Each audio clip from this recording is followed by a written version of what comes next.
이렇게 사진도 찍어주시고.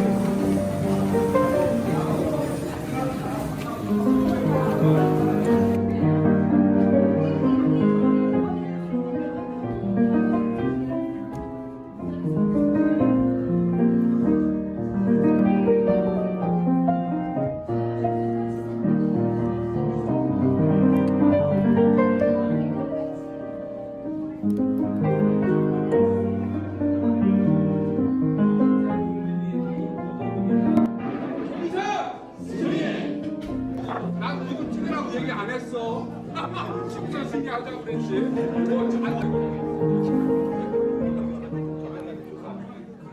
안녕하십니까.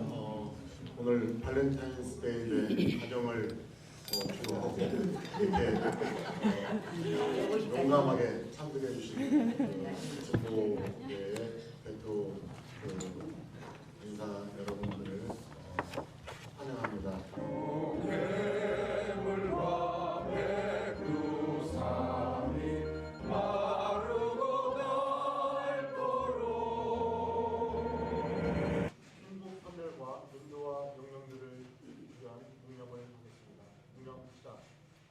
여러분 보신 것처럼 어제 그 제네바에 있는 WHO에서는 한국의 젊은 의사들을 초빙해서 어떻게 이 어려운 감염병을 완치시키고 있느냐 하는 것을 자문을 받았다고 하지 않습니까? 바로 일주일 전 우리 봉준호 감독이 그 기생충이 아카데미 상을 휩쓴 데 이어서 우리 젊은이들이 세계 그 재난 속에서도 젊은이들의 힘이 우뚝 그 세계에 빛나고 있는 것이 참 자랑스럽습니다. 4월 이후에 한국 정치는 어때야 되느냐를 오늘 진지하게 여러분과 함께 논의해 보고자 합니다. 방청객으로 참여해 주신 여러분도 그렇고 또 패널로 참여해 주신 여러분들께서도 매우 뜨겁게 토론 벌여주시고 뜨겁게 방청해 주시기 바랍니다. 여러분 모두 사랑합니다. 계속해서 한미평화연구소 우리 차종환 박사님 나오셨습니다. 다름을 인정하는 한반도가 돼야 되겠다. 다름을 인정하는 남남 갈등 이것이 다름을 인정하지 않기 때문에 이런 현상이 일어나는 겁니다. 그래서 친북파다 친남파다 이런 얘기가 나오고 지역 갈등이 생기는 겁니다. 평화 통일을 위해서 저희들이 다름을 인정하는 저희들이 되었으면 좋겠습니다. 감사합니다. 여러 우리 시민 단체와 연대해서 앞으로 많은 프로그램들을 또 하려고 하고 있습니다. 그래서 오늘 같은 저희들 토론회도 저희들 후원하고 해서 여기에 우리 평통회장단과 우리 간사님들 참여했습니다. 앞으로 저희 민주평통 여기 계신 10여 개 단체 여러분 행사에 적극 협력하겠습니다. 감사합니다. 여러 가지 주제가 주어졌는데 어쨌든 우리가 전체적인 큰 제목은요. 왜 진보 평화 세력이어야 하나? 우리가 한반도의 여러 가지 위기 상황 그리고 여러 가지 많은 또 모순들이 있는데 그것들을 견디고 이번 4.15 총선에서 우리가 어떻게 평화 진보 세력이 다시금 다수의 위치 그리고 모든 개혁을 성공시킬 수 있는 위치에 설 수 있는가라는 것들을 토론하기 위해서 이 자리에 모였습니다. 본래 저희가 아까도 일부에서 말씀해 주셨지만 본래 이것은 진보 보수 간의 토론회로 준비되었던 건데요. 보수 측에서 이분들의 명망을 듣고 다 꼬리를 내리시는 바람에 우리가 이렇게 진보끼리만 하셨습니다. 그래서 혹시라도 여러분들이 진보는 다 똑같은 소리 아니냐라고 그렇게 오해를 하시고 굉장히 오늘 토론회가 루즈할 것이다라고 지레짐작하지 마시고요. 내가 이 네 분을 다 잘 아는데 전부들 결이 다릅니다. 그러니까 여러분들 그 결 다른 것에 또 진보의 묘미를 느끼시는 시간이 되었으면 좋겠습니다. 첫 번째로 오늘 이번 4.15 총선 내일 또 우리가 재외 유권자 등록 마감이라고 하는데요. 먼저 4.15 총선의 성격과 방향 우리 뭐 언론에서도 많이 보셨지만 보통 이제 그 중간에 있는 선거 국회의원 선거는 정권 심판을 하는 경우가 많은데 워낙 그 소위 말하는 제1야당이 죽을 쓰는 관계로 지금은 야권 심판이라고 하는 총선에서 처음 제기되는 그런 이슈가 지금 등장하고 있습니다. 물론 여전히 집권 세력에 대한 보수 언론이나 이런 데서의 그 공격도 만만치 않은데요. 그러면 어쨌든 이번 4.15 총선은 어떻게 여러분들 규정하고 계신지 그리고 그 방향은 어떻게 돼야 될지. 안녕하세요. 이남이라고 합니다. 뭐 처음부터 김 빼는 것 같지만 뭐 별로 아는 것도 없고 뭐 전공도 전혀 다른 사람이 이 자리에 앉게 돼서 송구스러운 마음입니다만은 제가 제일 먼저 얘기하게 된 게 너무 잘 된 것 같아요. 네. 왜냐하면 내용이 별로 없는데 다른 사람들이 말하고 나면 할 게 없는데 저는 이렇게 봅니다. 이번 총선은 우리가 반드시 승리를 해야 되는데요. 승리를 해야 되는 이유 중에 가장 중요한 거는 못다한 숙제를 해 가기 위한 우리가 모멘텀을 놓지 않기 위해서 이미 해방 공간에 1940년대, 50년대, 60년대에 해결됐어야 될 역사적 과제가 아직까지도 전혀 해결의 기미를 보이지 못하고 지속되어 온 이 상황이 이제 참 우연히 적군의 도움으로 촛불이 일어나고 그래서 우리가 모멘텀을 찾았는데 자칫하면 이 모멘텀이 다시 사라질 그런 어떤 어려움을 겪지 않기 위해서라도 이걸 해 나가야 되는 어떤 그런 절박한 입장이 있지 않는가 이런 생각입니다. 조금 길게 얘기하자면 저는 자연과학 전공하는 사람입니다. 특히 뇌과학을 전공하는 사람인데요.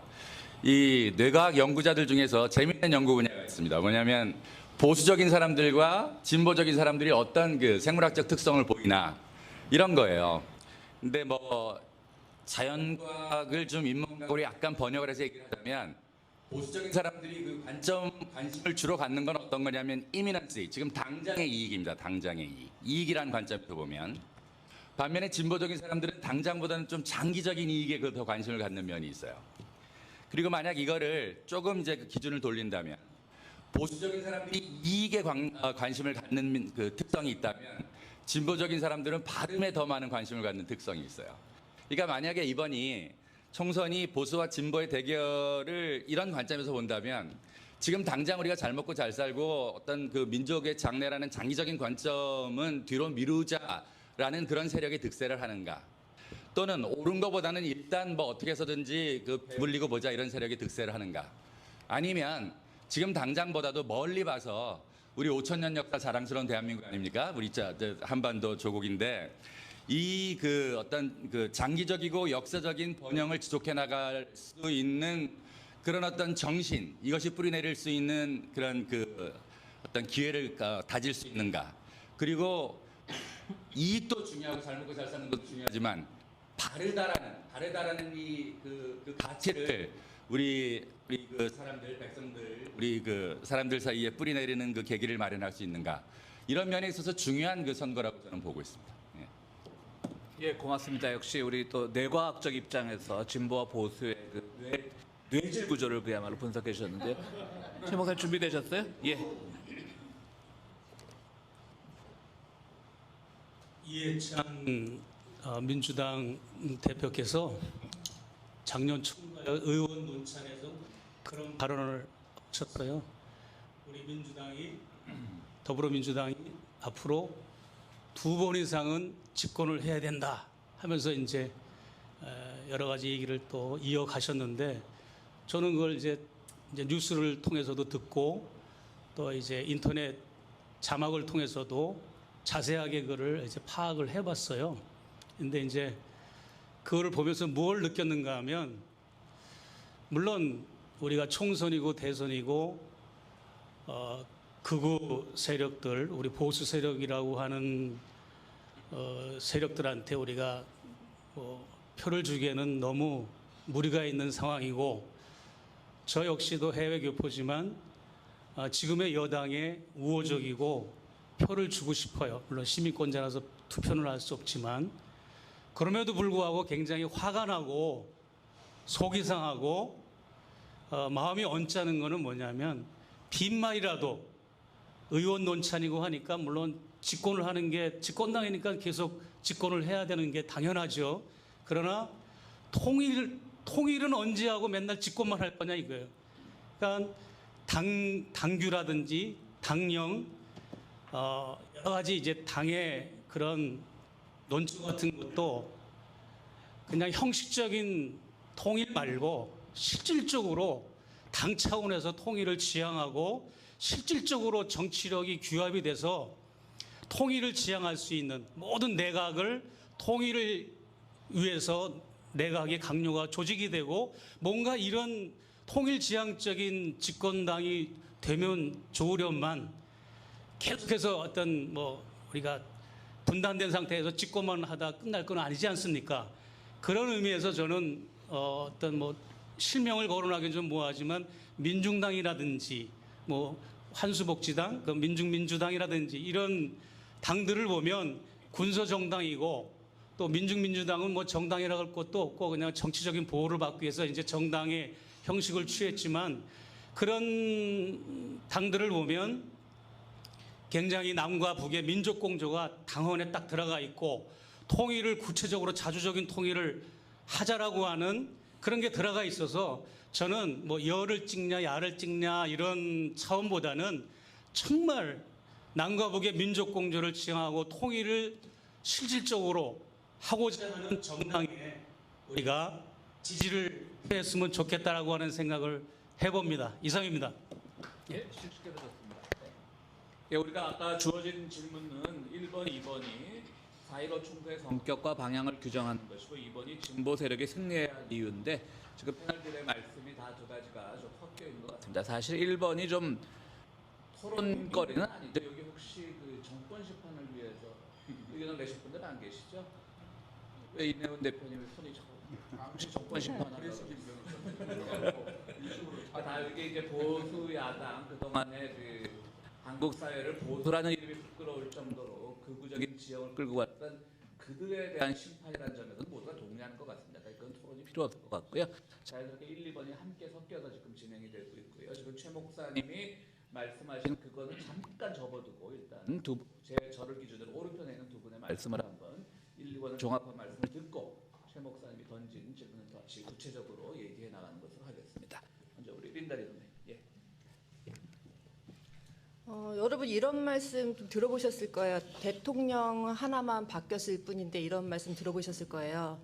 사실 대통령 하나만 바뀐 건 아니죠. 강요도 바뀌었고 국회의원도 많이 바뀌었는데 그래도 아직도 우리가 바라는 거에는 좀 많이 부족한 감이 있는 것 같아요. 그래서 우리가 지금 대통령 하나만 바뀌었을 뿐이라고 하는데 사실 우리가 박근혜를 탄핵시킬 때 저희도 미국에서도 LA에서도 같이 촉구를 들으신 분들 여기 많이 계시지만 우리가 탄핵만 외쳤던 것은 아니거든요. 적폐청산도 외쳤고 적폐청산에는 사법개혁 그리고 검찰개혁을 포함하고 있고요. 그리고 또 아주 정권의 편파적이었던 언론개혁도 포함이 돼 있었고 또 재벌개혁 그리고 정경 유착하는 거 최순실하고 박근혜하고 그 재벌 기업들하고 유착이 많이 됐었잖아요. 그런 것들에 대해서 우리가 같이 촛불을 들었지 박근혜 탄핵만 시키려고 우리가 촛불을 들었던 거가 아닌데 사실 지금 정권 교체된 지가 지금 3년이 다 돼가나요?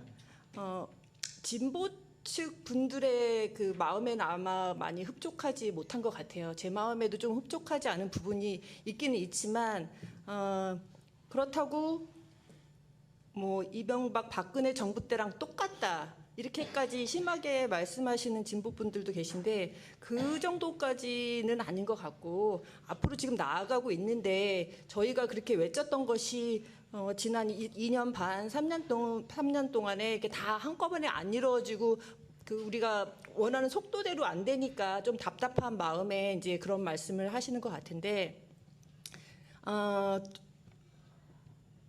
한 예를 들으면 이번 주에 좀 많이 큰 빅 이슈가 됐던 그 경향신문의 그 임밀이라는 고려대 연구교수가 칼럼을 하셨죠. 적으셨는데 그 뭐 길은 내용을 다 말할 수는 없고 민주당만 빼고라는 이런 말씀을 하셨는데 그래서 거기에 대해서 사람들이 좀 분노하신 분들도 있는데 저는 그걸 조금 긍정적으로 봤어요. 왜냐하면 지금 우리가 그렇게 언론 개혁을 하려고 했었고 그 언론의 자유, 표현의 자유를 외쳤었잖아요. 그래서 이분이 우리 마음에 안 드는 말을 했지만 이게 저는 변화하고 있는 거라고 보기 때문에 조금 긍정적으로 봤어요. 그래서 민주당에서도 지금 뭐 고발을 했다가 취하하기는 했지만 이런 것들이 오히려 변화하고 있는 거를 보여준다고 저는 생각하고 그리고 4.15 총선의 성격과 방향 그런 것까지는 제가 뭐 전문가가 아니니까 말을 할 수는 없겠지만 우리가 그 촛불 집회를 하고 촛불을 들을 때 하려고 했었던 거, 지금 제가 열거한 것들, 그 적폐청산을 하나하나 다 하는 그 시작이 오히려 그 대통령 선거가 아니라 이번 총선이 되지 않을까 그렇게 생각합니다. 우리 안 박사님 전체 개괄적인 박수 부탁드립니다. 우리 린다 씨.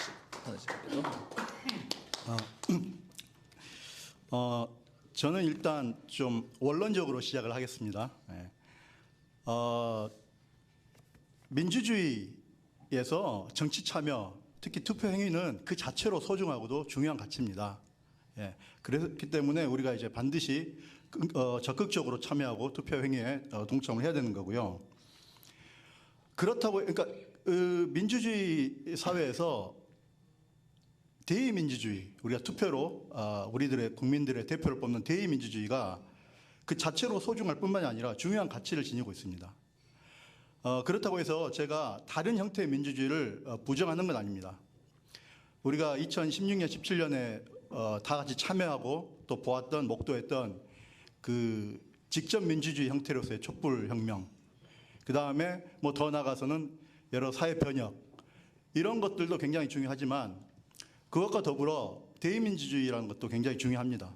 특히 한국 사회는 대의민주주의가 조금 더 제도화될 필요가 있습니다. 아직도 출발 단계입니다. 그렇기 때문에 제도화가 미흡하기 때문에 이명박 박근혜 정부가 들어서면은 어렵게 싸웠던 그런 개혁이 한순간에 다 무너지고 후퇴하고 뒷걸음치는 겁니다. 그러니까 이런 것들을 어떤 정부가 들어서더라도 기본적으로 허물어뜨릴 수 없는 그런 발전을 위해서도 중요하고요. 두 번째는 이번 총선이 중요한 이유는 이 다음 대선과 직접적으로 직결되어 있기 때문입니다. 만약 이번 총선에서 민주당이 승리를 하지 못한다면 아직 이제 문재인 정부의 레임덕이 빨리 시작될 가능성이 있고요. 이건 무엇을 의미하냐면 레임덕이 시작되면 지금까지 그나마 지금 눈치만 보고 있었던 그 적폐 세력들이 다시 준동하기 시작합니다. 이거 굉장히 중요한, 그러니까 교두보를 확보하기 위한 의미가 4.15 총선이기 때문에 반드시 이제 정부 여당에서는 이 선거를 승리로 좀 이끌 필요가 있다고 생각하고요. 이제 가장 마지막으로는 여러분들께서 다 말씀하셨던 것 같이 우리의 이제 개혁이 이제 시작입니다. 이제 시작이고요. 지금 말씀하셨다시피 검찰개혁 얼마나 어렵습니까? 다들 느끼셨겠지만 검찰개혁, 공수처 설치, 검경 수사권 이거 하나 하는데 전 국민적인 모든 이슈에 블랙홀이 돼가지고 이거 제대로 하기도 힘들었습니다. 그런데 이것뿐만이 아니라 말씀하셨다시피 검찰개혁, 사법개혁 굉장히 문제. 요즘에 대법원 판결이나 보시면 지금 굉장히 문제가 많습니다. 그리고 제가 아는 제 절친들이 지금 사법개혁위원회에서 노력을 하고 있는데 검찰개혁보다 더 중요하다 이렇게 말할 정도로 할 일이 많습니다. 언론개혁, 재벌개혁 이제 시작이고요. 우리 제도 이뤄낸 게 하나도 없는데 이번 총선, 다음 대선 때까지 이기지 못한다면 이거 허물어지고 후퇴하기에는 진짜 순식간입니다. 우리 경험했지 않습니까? 이명박 박근혜 때 다 경험했던 거기 때문에 두 번 다시 경험을 하지 않기 위해서는 굉장히 중요하다고 생각합니다. 예, 이때까지 우리가 다 모두 발언으로 여러분들의 의견을 들어봤는데요. 다 이제 결론적으로는 다 일치하는 것 같습니다. 어쨌든 이번 총선은 중요하고 총선에서 진보 세력이 다수당을 차지해서 지금까지 미진했던 진보 세력 내에서조차 여러 가지 불만이 제기되었던 그런 개혁들을 완수하고 그래야만 또 차기 대선에서 진보 후보가 집권할 수 있고 그러면 우리가 더 많은 개혁을 이루어낼 수 있지 않을까 이런 여망을 담아서 분석들을 해주셨는데요. 이제 한 번씩 다 하셨으니까 좀 자유롭게 조금 처음에 말씀드렸던 그 방향과는 다르게 그러면 진보 세력이라 하면 아까 최 목사님 먼저 굉장히 좋은 이슈를 제기해 주셨는데 진보 세력이라 하면 지금 한국에서 제1여당의 위치를 차지하고 있고 집권당인 더불어민주당만을 의미하는 것인지 아니면 그 밖에 통일을 지향하는 세력들 혹은 계급의 문제를 문제 삼는 세력들 이들과 함께 어떻게 연대해 나가야 되는지 거기에 대해서 좀 자유롭게 한번 말씀해 주시죠. 최 목사님 먼저 문제 제기를 하셨으니까 해법도 제시해야죠.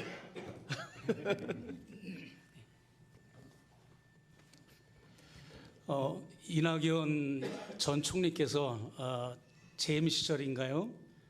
그 베트남에 가서 호치민 주석 묘소를 참배하면서 방명록에 그 방명록 글을 쓴 거를 지금 굉장히 카톡에 이 극우 보수 세력들 그런 분들이 지금 그 악용을 하고 있는 거 아시죠?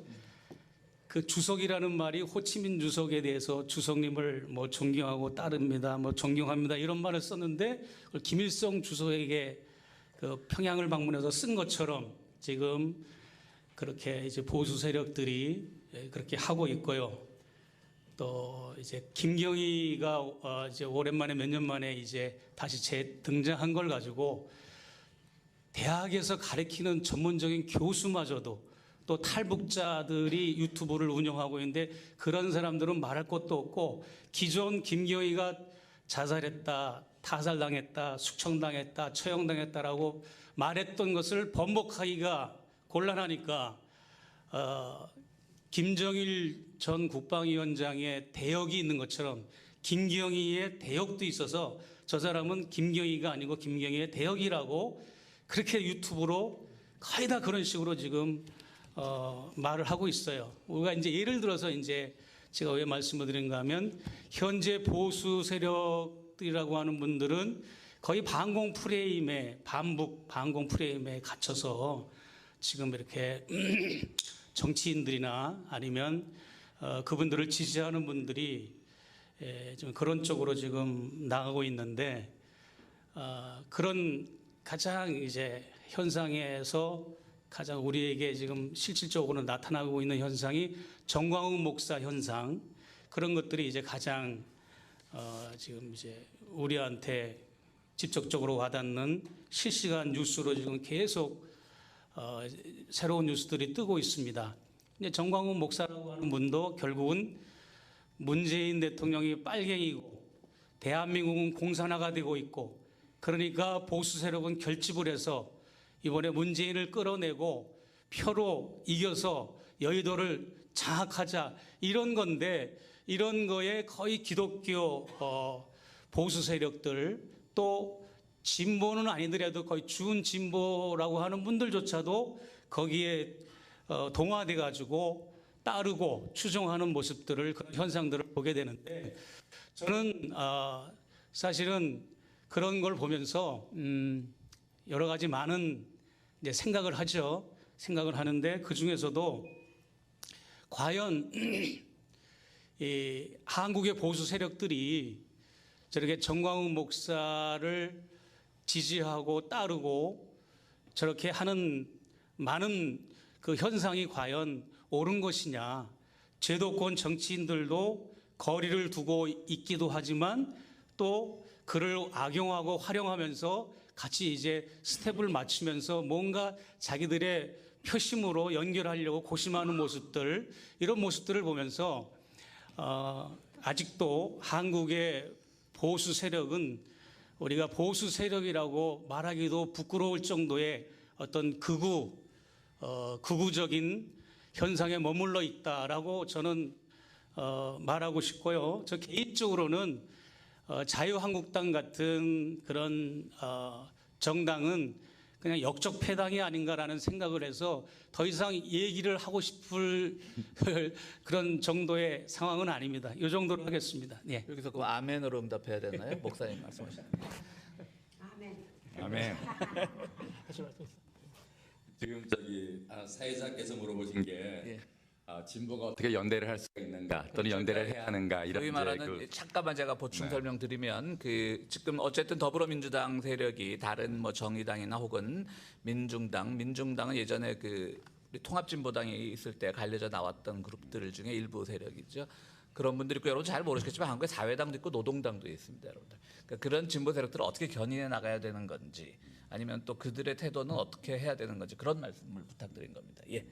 말씀해 주시죠. 다음은 우리 안 박사님이 요것도 그래도 정치학 한 분 안 박사밖에 안 계시니까 먼저 말씀하시죠. 네.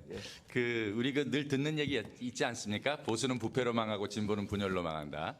근데 뭐 지금 작금의 한국 상황에서는 그렇지 않은 그 반대 현상이 나타나고 있다고 얘기들도 하지만 사실은 그게 당연하고 아주 보편적인 현상입니다. 진보가 분열로 망하는 게. 왜냐하면 본질적으로 진보라는 사람들은 가치지향적이고 조그마한 의견의 차이에 대해서 그 사실은 좀 신경학적으로 얘기를 하자면 세로토닌이 부족한 사람들이에요. 우울증에 잘 걸릴 수 있는 사람들이에요. 사실은 동물 실험에서도 그런 것들이 나타납니다. 이제 이런 특성을 가지고 있는 사람들이 진보적인 그 정치적 오리엔테이션을 갖게 되는 경향이 강하기 때문에 진보 내에서 의견의 차이로 말미암아 분열이 되는 것이 그렇게 뭐 드문 현상이 아니고 흔히 발견되는데 과연 작금의 한국의 한반도의 역사가 이런 어떤 그 이념 투쟁과 가치 투쟁과 그런 말미암은 세력의 분열 지금 뭐 아까 우리 린달리 선생님 말씀해 주신 것처럼 뭐 경향신문에서 나타나는 뭐 이런 그런 걸 용인해도 될 만큼의 여유가 있는 상황인가 한국이 우리가 그걸 이제 성찰해 볼 필요가 있다라고 생각이 되고요. 조금 안태영 선생님 먼저 얘기하신 다음에 해도 되겠지만 한 가지만 좀 덧붙이고 싶은 생각은 뭐냐면 우리 진보가 이겨야 되는 거는 사실은 간단하게 말해서 잘 먹고 잘 살기 위한 것입니다. 커머너스 딜레마라는 게 있죠. 이런 말씀, 그러니까 어떤 그 한 공동체가 잘 살기 위해서 일정 땅을 모든 사람들이 소를 데리고 와서 풀을 뜯게 만드는 거예요. 그러면 그 소를 가지고 있는 사람들이 적당한 그 자제심을 발휘를 해가지고 우리 소가 조금 먹고 옆집 소도 좀 먹고 뭐 이렇게 해서 공평하게 하면은 그게 아주 잘 아름답게 우정이 될 텐데 인간의 탐욕이라는 게 그렇지 못해서 우리 소가 조금이라도 더 먹어야지. 그리고 내 소가 먹은 것보다 제 소가 먹은 게 더 많아 보이거든요. 그러다 보면 결국은 그 한 공동체가 마련하고 있는 공동의 자산이라는 게 고갈되어 버리고 공동체가 망한다. 이제 이게 그 우리 인간이 숙명적으로 피할 수 없는 우리의 그 저주받은 본질 같은 거라는 건데 이게 더 잘 구현될 수 있는 그 집단들이 또는 생물학적 특성을 가지고 있는 사람들이 보수적인 사람들입니다. 그 이게 과학적으로 증명된 얘기냐 상당히 그 뒷받침되는 얘기입니다. 그래서 이제 그 우리 사회에서 사실 진보란 보수나 이런 그 용어가 적용되기 적합치 않은 면이 많이 있는데 우리 그 소위 그냥 우리가 편하게 말해서 우리 편이라고 하는 사람들 평화를 지향하고 한반도 문제 해결을 꿈꾸고 그다음에 발음을 지향하고 이런 사람들이 사회의 주류 정신으로 자리 잡아야 아까 조금 전에 말했던 그 커머너스 딜레마에서 묘사했던 그런 상황을 좀 더 뒤로 미룰 수가 있고 장기적으로 봐서 더 잘 먹고 잘 살게 된다는 거죠. 이제 그런 말씀 하나 추가적으로 좀 드리겠습니다. 예, 알겠습니다. 우리 한 박사님 마이크 드시죠. 네. 그 보수와 진보의 원래 의미를 우리가 이제 생각한다면 보수는 어떤 기존의 사회 질서를 유지하고자 하는 그런 이제 세력, 정치 세력이고 진보는 이제 사회 개혁을 바라는 정치 세력인데 역사적으로 이제 그 보수적 가치라는 게 대부분 이제 자유민주주의 질서를 옹호하는 게 보수적 가치입니다. 그 안에서 이제 개념들이 정의, 공정, 그 다음에 중요한 게 민족주의 같은 거. 근데 지금 한국의 보수라고 생각되는 그런 집단이나 세력이 정의나 공정, 자유경쟁, 내지는 민족주의 같은 경우는요, 우리가 작년에 지소미아, 보수가 들고 일어나야죠. 그 다음에 미국과 관련해서 전작권, 이거 보수가 들고 일어나야죠. 왜 아직까지 우리는 군사주권이 없느냐. 근데 지금 대한민국의 보수라고 불리는 집단들이 이런 개념과 가치에 대해서 뭘 하고 있습니까? 이런 의미에서 진정한 이제 보수의 대한민국 사회에서 이제 보수를 찾기가 힘들다는 그런 말씀이 이제 우리 여러분들 말씀이셨고요. 그렇기 때문에 저는 이번 총선도 진보와 보수와의 그런 대결 구도가 아닙니다. 무슨 우리가 진보적 의제하고 보수적인 의제를 가지고 쌉니까? 이거는요, 진보의 보수의 구도가 아니라 적폐청산, 기본적으로 대한민국의 근대화, 정치 제도화 이런 것들을 이루기 위한 그런 적폐청산. 근데 적폐청산을 반대하고 적폐를 유지하려는 세력과 사회개혁을 이루기 위한 어떤 상식과 원칙의 그런 공정정의 이런 걸 이루자. 이런 구도라고 봐야 되고요. 이런 그 총선을 통해서 이 말도 안 되는 보수도 아닌 보수 집단들, 적폐 세력들이 청산이 될 때 그때 가야만 한국 사회에서 진정으로 보수 진보 대립구도 거기에 어떤 대선 총선이 가능하지 않을까 이렇게 보고 있습니다. 지금까지 두 의견을 종합해 보면 종합이 안 되죠. 일단 우리 최재형 목사님은 어쨌든 통일 세력이 빨리 현실 정치권 안에서 통일 세력이라면 우리 모두 다 통일을 지향하지만 그럼에도 불구하고 그 정강 정책이나 이런 데 있어서 보다 더 북한과의 대화 또 북한 체제를 어떻게 바라볼 것인가에 대한 문제에 대해서 조금은 현재 집권 여당과 좀 결을 달리하는 분들의 소리가 아직은 있는 거죠. 그분들을 옹호하고 싶어 했고 또 우리 이남희 교수나 우리 안태영 박사는 아까 여유라는 말씀을 해주셨고 또 우리 안태영 박사 시간이라는 말을 해줬죠. 아직은 우리가 그렇게 정말 사전적인 의미의 이상적인 의미의 진보 보수의 대립 혹은 그들끼리의 토론 그리고 거기서 어떤 결론을 도출해내는 그런 준비가 돼 있지 않다. 그러기엔 좀 더 시간이 필요하고 여유가 필요하다. 그 전에 우리가 청산해야 될 적폐나 이런 것들이 너무 많다라는 것으로 이제 두 분의 의견이 종합됐는데요. 마지막 그러면은 결론을 윤다일이 선생님께서 한번. 네, 저는 결론은 아니고 지금 안 박사님께서 말씀하신 게 전적으로 동의하는데 그 지금 자한당이라든지 뭐 대한애국당이라든지 이런 단체가 아니죠. 정당을 언론이나 아니면 한국에 사시는 분 또 이분 저희들까지도 계속 보수 그러는데 이 사람들은 보수가 아니라고 생각해요. 보수가 아니고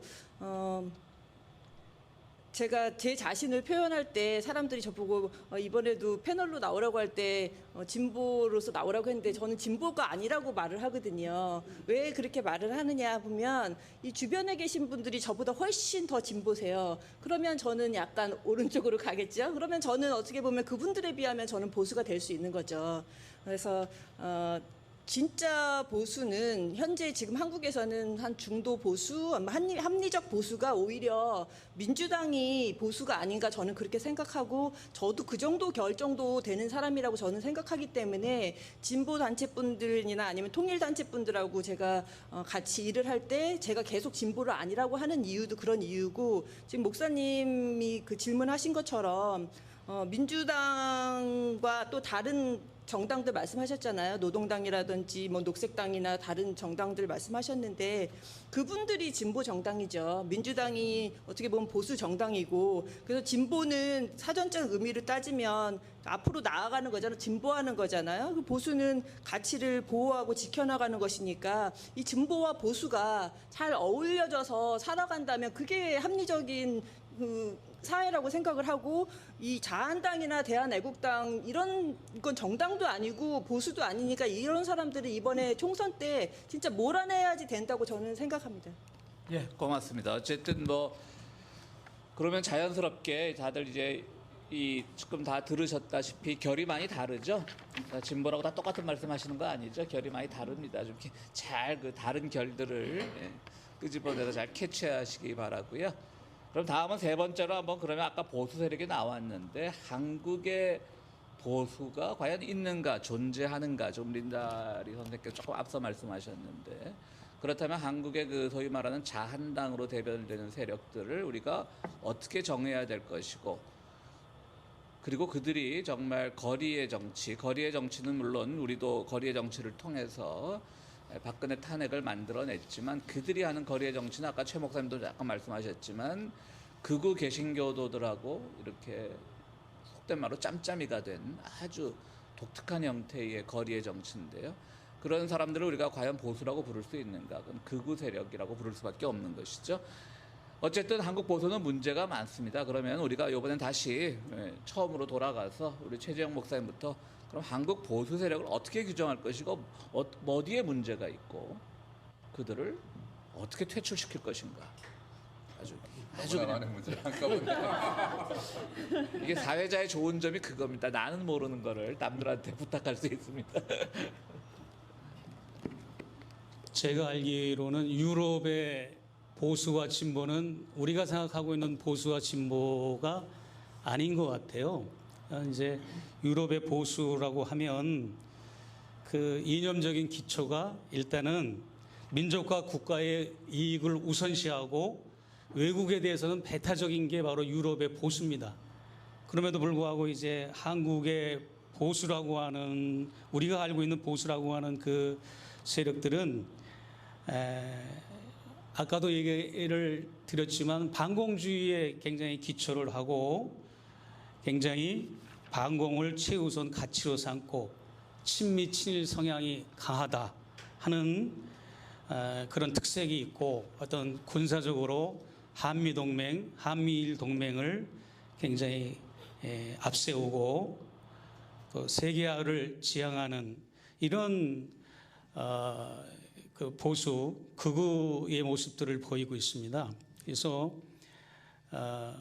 사실 해방이 되고 나서 북에는 우리가 36년 동안 일본에 압제를 당하고 일제 강점기를 고통을 당해서 또 김일성 그 혁명 세력, 반일 항일 세력에 의해서 북에는 올바른 정부를 한번 그럼 우리나라에 세워보자 해서 북의 정부가, 북에는 그런 이제 친일 친미 외세를 배격한 정말 자주와 주권을 바탕으로 해서 정부를 수립을 했고, 반면 남쪽에는 이제 36년 동안 집권을 하고 탄압을 했던 일제가 물러가자마자 그 중앙청에 일장기가 내려오고 태극기가 올라간 게 아니라 우리가 잘 알다시피 거기에 성조기가 올라갔고, 그 흑백 텔레비전 보면 기가 막혀요. 삭가 쓴 노인분들하고 쪽진 우리 어머니들이 한 300명 정도 모여가지고 성조기가 올라갈 때 막 박수치고 있는 흑백 자료사진이 있어요. 여러분, 우리가 그 시대에 살았다고 해도 우리도 그 자리에서 박수를 치는 그런 성향일 수도 있다고 하는 거죠. 그 상황에서는. 아무튼 그렇게 해서 미 군정이 실시되고 미 군정이 끝나고 나서 이제 대한민국 정부가 수립되면서 미군은 군정 통치를 완전히 끄는 게 아니라 바로 미 군사 고문단이라고 하는 제도를 세워서 계속해서 미 군정이 끝나고 나서도, 이승만 정부가 들어오고 나서도 군정 통치를 계속하면서 거기에 최초로 생겨난 것이 바로 국가보안법입니다. 1948년, 49년에. 그리고 그 국가보안법의 최초 희생자는 우리가 잘 알고 있는 국회 뿌락치 사건에 연루된 그런 국회의원들이 바로 거기 이제 연루돼서 피해를 입었죠. 아무튼 제가 왜 이 말씀을 드리는가 하면, 그때 당시 미국이 군정을 실시할 때는 여러분도 다 알고 있는 역사 상식이지만 그래도 제가 리바이벌 하는 건 용서하시고요. 또 모르는 분도 계시고 다른 시각에서 또 접근하는 거니까요, 제가. 그런 상황에서 미 군정이 새로운 우리 조선인을 공무원이나 또 관료들로 채용한 것이 아니라 우리가 잘 알고 있는 대로 친일 행각을 했던 친일파들을 그대로 고용을 해서 그들이 경찰이 되고 오고 관료가 되는 그런 불행한 사태가 시작돼서 그게 지금까지도 내려오는 거죠. 그리고 그때만 해도 군 장성들이나 모든 군 고위 관료들이 다 친일파들이었지 않습니까? 그리고 그 미 군정 시대가 도래하고 나서부터는 새로운 이제 군부가 생겼는데 바로 그게 바로 신군부라고 하는 거죠. 우리가 말하는 전두환 세력. 미국이 자기들이 직접 군인 장교들을 미국으로 데려가서 교육을 시키든지 아니면 한국 땅에서 미국이 직접 교육을 받은 사람들이 바로 신군부 세력이 돼서 이 전두환 세력이 그 후로 이렇게 집권을 하고, 대한민국이 지금 이제 일제 36년 또 미국의 영향력이 있는 75년 이렇게 해가지고 111년째 우리가 맞이하고 있습니다. 일제 36년, 뭐 미제 압제라고 말하면 또 여기 극단적인 표현이니까 아무튼 우리가 미국의 영향으로부터 벗어날 수 없는 상황인데, 우리가 이런 외세를 배격하지 않고 남과 북이 민족 공조를 하지 않고는 우리가 아무리 이 땅에서 좋은 정치 또 좋은 정당을 우리가 선택을 해도 과연 그것이 얼마나 우리 통일에 도움이 되고 통일에 기여가 될 수 있는 거라고 생각할 때, 아까도 제가 말씀드렸지만 뭐 두 수레바퀴 여와 야, 거대 여와 야 이런 구도보다는 정말 군소정당이라고 해도 올바른 자주와 주권을 통일을 지향하는 정당에 우리가 많이 표를 줬으면 하는 그런 바람이고, 자유한국당과 또 정광훈 그룹이 지금 세우는 이런 신설 정당 같은 정당들은 물론 나름대로 득표를 할 거라고 예상을 하지만, 이렇게 제 예상으로는 생각보다는 그렇게 큰 세력이 되지 않을 거라고 생각을 하고, 많이 저는 오히려 정광훈 세력들이나 자한당의 현재의 모습이 오히려 우리 진보를 나름대로 결집시킨다는 그런 효과가 있다고 여겨져서 그렇게 크게 심각하게 생각하지는 않습니다. 네. 감사합니다. 우리 목사님이 목사님이 아무래도 목사님이시라 아멘을 유도하는 발언. 아멘. 자, 이 교수님. 예.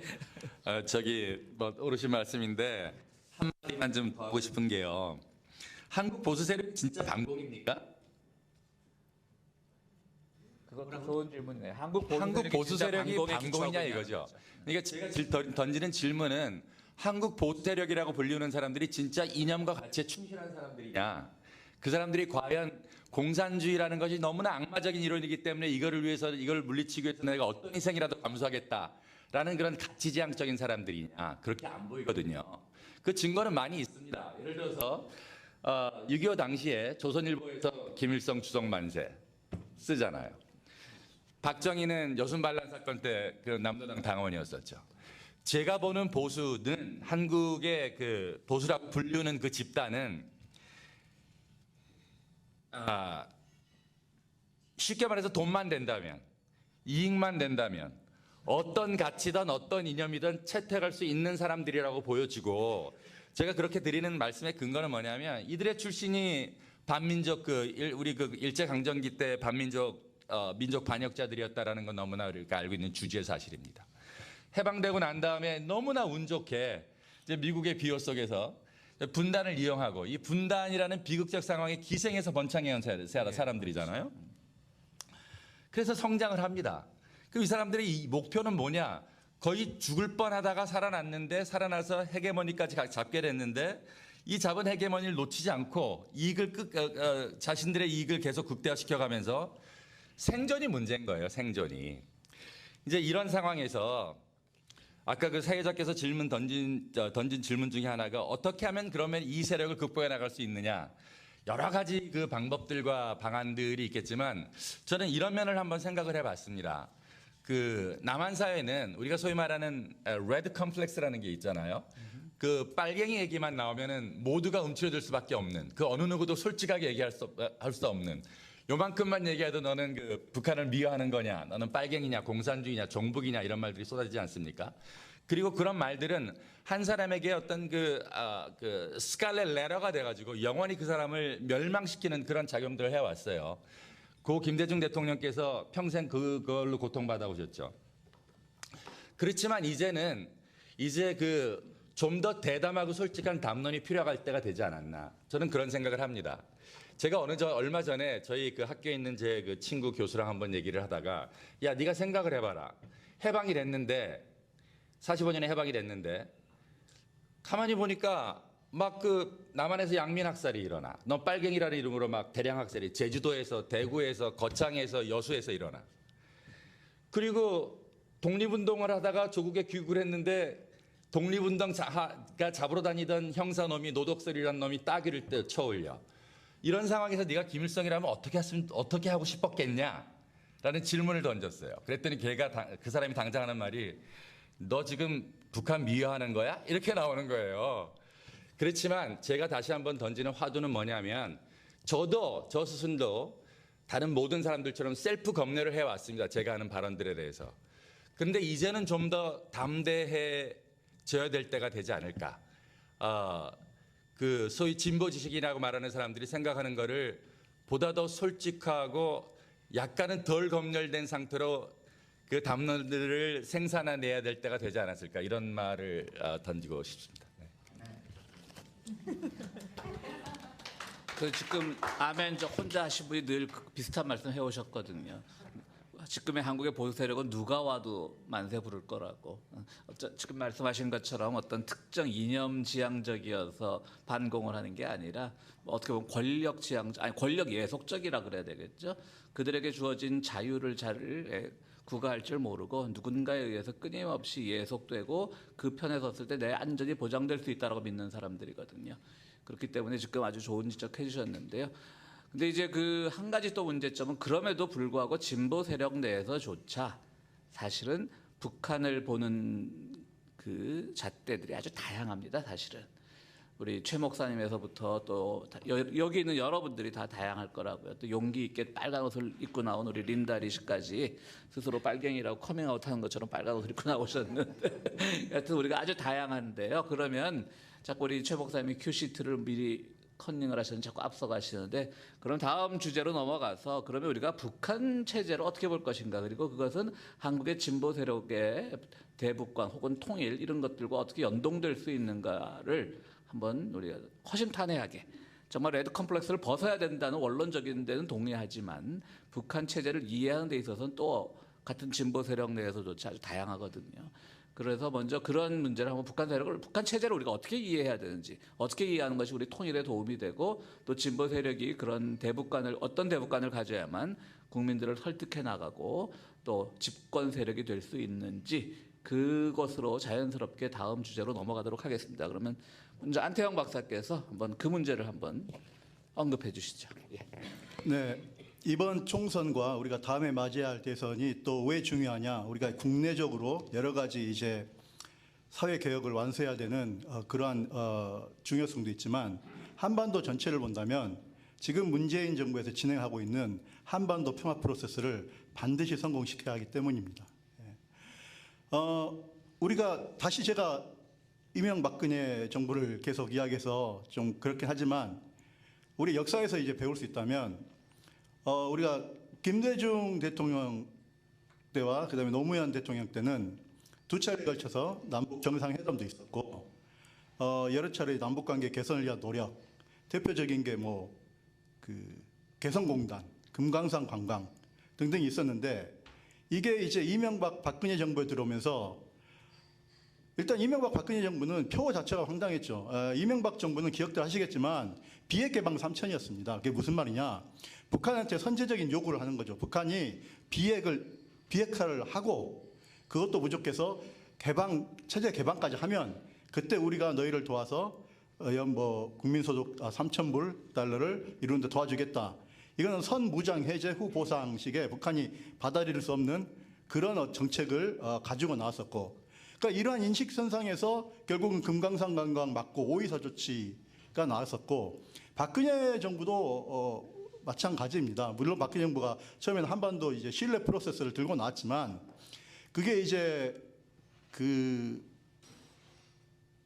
정권이 인수되고 이제 하는 과정에서부터 좀 이제 문제가 많아가지고 그때 이대 최대석 교수도 이제 이렇게 바뀌고 하면서 그 처음에 이야기했던 데는 이제 다 없어지고 그런 거에서 바뀌어가지고 나중에는 무슨 이제 통일 대박론, 그것도 흡수 통일론에 기반한 통일 대박론. 그 다음에 제가 가장 분노하는 거는 이제 개성공단 폐쇄. 2016년 2월에 지금도 제가 기억나는데 그때 여러 가지 옵션이 있었거든요. 개성공단 폐쇄는 그 당시 통일부 관계자들도 몰랐던 내용입니다.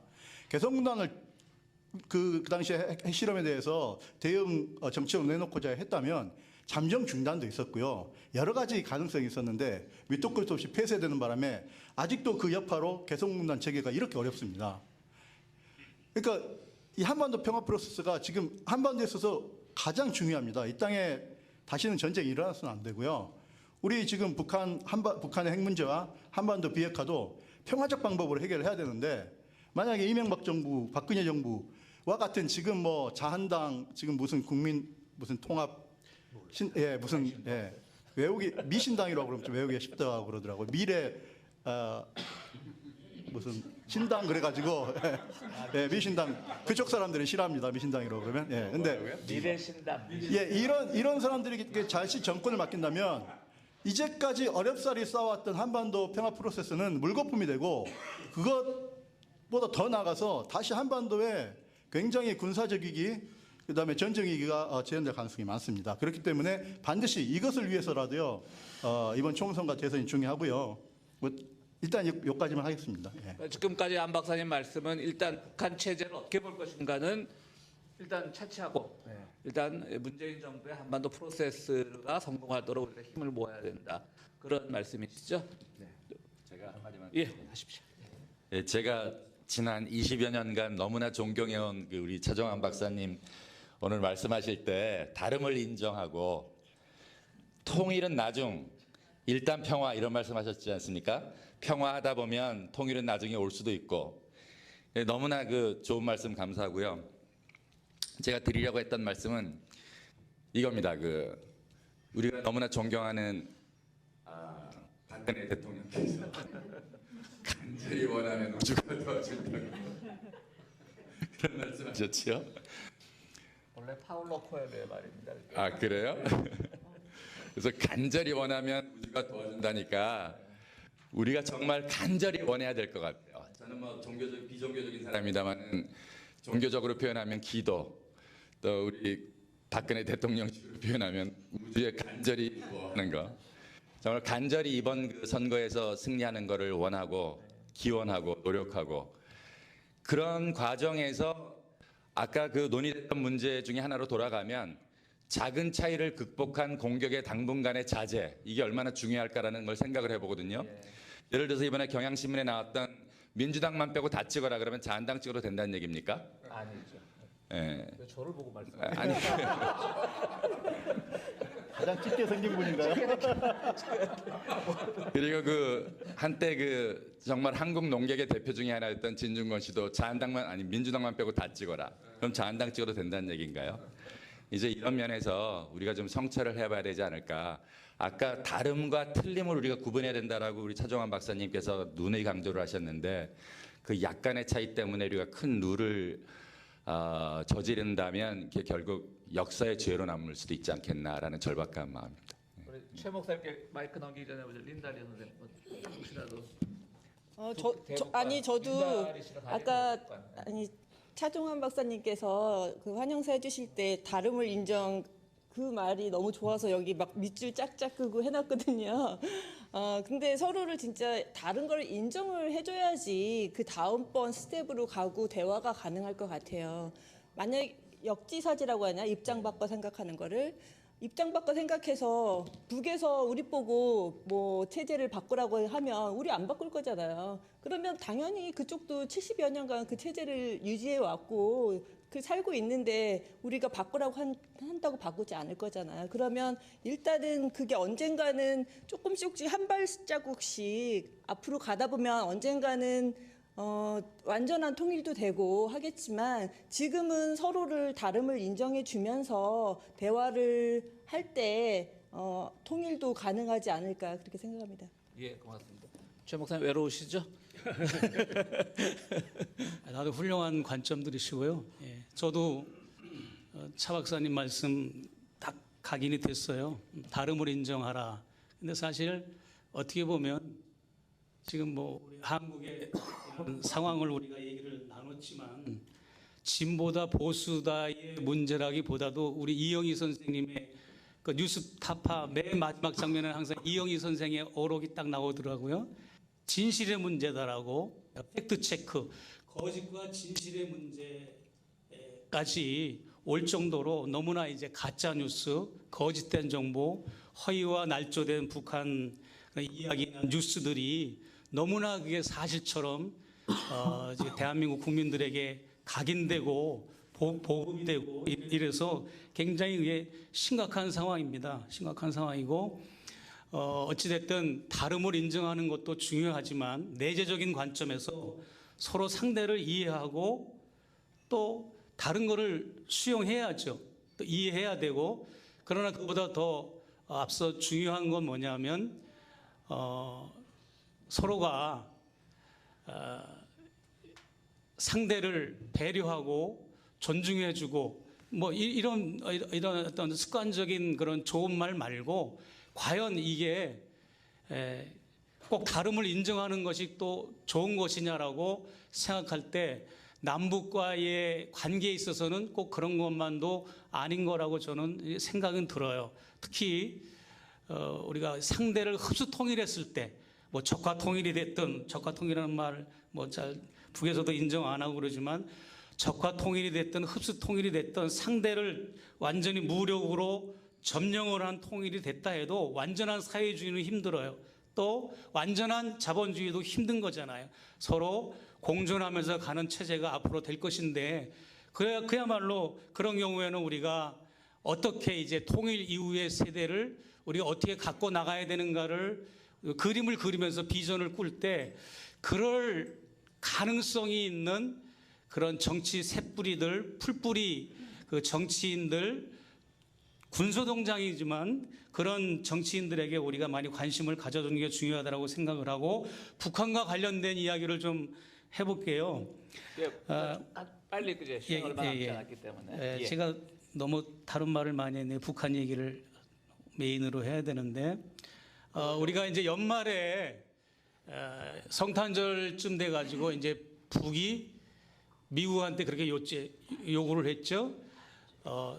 새로운 방안을 제출하지 않으면 우리는 새로운 길을 갈 것이다. 마이웨이, 뉴웨이 할 것이다라고 이제 공언을 하고 여러 번 그렇게 북의 관료들이 성명도 발표하고 뉴스에도 났기 때문에 사실 25일 날, 24일 날 긴장했어요. 여러분들도 긴장했죠. 24일 날 이분날이나 또 25일 날 성탄절 날 혹시 미사일이라도 쏘는 거 아닌가? 그만큼 우리가 북에 대한 메시지에 그렇게 해석력이 약한 겁니다. 북에서는 꼭 25일 D-Day를 찍어놓고 미국이 새로운 방안을 제시하지 않으면 뭔가 무력으로 액션을 취할 거라고 우리는 그렇게 생각을 했던 거예요. 미국이나 또 우리 남쪽에 또 해외 우리 한인들은. 그러나 사실 북에서는 그런 의미가 아니었죠. 사실은 그런 얘기가 아니고 미국이 지금 두 번의 회담에 그 보여준 그런 결과를 놓고 볼 때 더 이상 진정성이 없다라고 여겨졌고, 특별히 이제 하노이 회담 결렬 이후에도 특별한 방안이나 또 어떤 내재적인 접근으로 서로 소통하려는 마음이 없기 때문에 북에서는 이제 우리가 우리대로 핵 보유국이라고 하는 우리의 지위를 공고히 하고 자력 갱생, 경제 중국과의 경제 협력을 집중하고 또 하여튼 자주적인 발전, 자주적인 그런 자립경제 발전을 주력하겠다라고 하는 의미에서 이제 새로운 길을 가겠다라고 천명을 한 거죠. 사실 25일 날 지나고 나서 안심이다, 별일 없네, 이제 북한도 뻥만 튀기네, 이렇게 얘기한 사람도 있었을 겁니다. 그러나 이것은 우리가 꼭 알아야 될 게 뭐냐면 2차 하노이 회담 때도 북은 그런 거죠. 북이 뭐 아쉬울 게 없죠. 사실 핵 보유국가가 됐고, 핵 보유국가가 됐다고 하는 것은 유엔 안보리 상임이사국에 준하는 그런 국제 외교력을 가지고 있고 위상을 가지고 있기 때문에 전혀 뭐 전략국가가 된 거니까 두려울 게 없었는데, 미국이 먼저 제안을 적극적으로 해서 회담이 시작이 된 거고, 너희들이 진짜 우리와 대화하기를 원하느냐? 그러면 어린이들이나 인민생활 경제에서 가장 중요한 거 제재만 풀어라. 그렇게 요구를 했던 건데, 그것을 하노이 회담 때 볼턴이나 트럼프가 그걸 뒤집어 엎고 장난질을 친 거죠. 그렇게 됨으로써 이제 진정성을 잃어버렸고, 아무튼 지금은 북미 회담 또 남북관계 회담 이런 모든 거에 있어서 답보 상태, 거의 지금 지지부진한 아주 미래를 예측할 수 없는 최악의 지금 상황에 도래됐는데, 저는 이제 북이 미국과의 어떤 협상이나 큰 어떤 소통의 이제 정책을 접어두고 이제는 핵 보유 국가로서, 전략 국가로서 계속 올 한 해도 꾸준하게 진전을 보이지 않을까라고 하는 예측을 해봅니다. 예, 고맙습니다. 무슨 말씀인지 다들 뭐 이해하셨으리라고 믿습니다. 어쨌든 북한의 핵 문제가 현재 가장 큰 문제인데 어느 한쪽에 뭐 북미 관계 혹은 남북미 관계다 통틀어서 어느 한쪽의 주장만을 강요할 수 없는 것이고 한쪽만의 양보를 강요할 수 없는 것이고요. 어쨌든 그 정도 우리가 이 주제만으로도 또 한두 시간 토론회를 해도 모자랄 정도인데요. 마지막으로 마지막은 아닙니다. 네 번째 주제의 마지막입니다. 시간이 좀 조금 오버하겠습니다. 안태영 박사님 남북 문제 한번 정리해 주시고 다음 주제로 넘어가겠습니다. 네, 제가 간단히 제 방식대로 정리를 하자면 제가 문재인 정부의 한반도 평화 프로세스의 전도사는 아닙니다. 그렇지만 그리고 사실 한반도 프로세스가 작년부터는 좀 답보 상태죠. 어려운 점에 처해 있기도 합니다만은 그래도 아직 지금 한국의 어떤 정당, 다른 정당, 더불어민주당과 문재인 정부를 제외하고는 이만큼 한반도 평화 구축과 비핵화를 위해서 원칙과 비전을 가지고 있는 청사진을 제시한 정당이 없습니다. 그리고 굉장히 핵심적인 부분들을 한반도 평화 프로세스가 다 가지고 있는데요. 그 중에 하나가 문재인 정부의 그 3 No 정책입니다. 여러 번 천명을 했는데요. 지금 이제 말씀하신 부분과도 관련이 있는데 뭐냐면 첫 번째, 우리 한국은 북한의 붕괴를 원하지 않는다. 체제 붕괴를 원하지 않는다. 두 번째, 우리는 북한을 흡수 통일할 생각이 없다. 흡수 통일하지 않겠다. 세 번째, 북한에 대한 인위적 통일도 우리는 반대한다. 그리고 그러면 그 대신 어떻게 할 거냐? 그게 이제 한반도에서 평화체제 비핵화는 동전의 양면입니다. 그래서 그 완전한 비핵화와 항구적인 평화체제를 이루고 그 바탕 위에서 남과 북이 공존하고 또 공영하고 공동 번영을 하자는 겁니다. 그리고 그 과정에서 상호 신뢰를 쌓고 상호를 존중하면서 점차적, 단계적 합의의 통일을 이루자. 이렇게 이야기를 하고 있기 때문에 저는 이게 지금 우리 한반도의 비핵화와 평화체제 달성에 대한 가장 현실적으로 바람직한 방안이 아닌가 그렇게 생각합니다. 예, 고맙습니다. 어쨌든 다시 우리의 본래 주제로 돌아가면 진보 평화 세력이 집권해야만 이런 좋은 일을 다 할 수 있다. 전체 취지는 그건 거죠, 안 박사님? 그럼 마지막 주어진 주제로 넘어가겠습니다. 마지막 주어진 주제는 간단하게 자기 소회 혹은 어떤 다짐이어도 좋고요. 마지막 주제는 우리가 그러면 해외 동포로서 해외 어떤 진보라는 레이블을 달고 있는 해외 동포로서 어떻게 무엇을 해야 되나, 한반도에 우리 고국의 평화 진보 세력이 지속적인 집권 세력이 될 수 있도록 하기 위해서는 우리는 무엇을 해야 되나, 동포로서. 이건 특별히 토론의 여지가 없이 자기의 소회들을 돌아가면서 한 번씩 말씀해 주시는데, 린다 씨부터 말씀해 주시죠. 예. 저 같은 경우에는 33년 전에 이제 이민 와서 저는 시민권자여서 한국에 투표권이 없어요.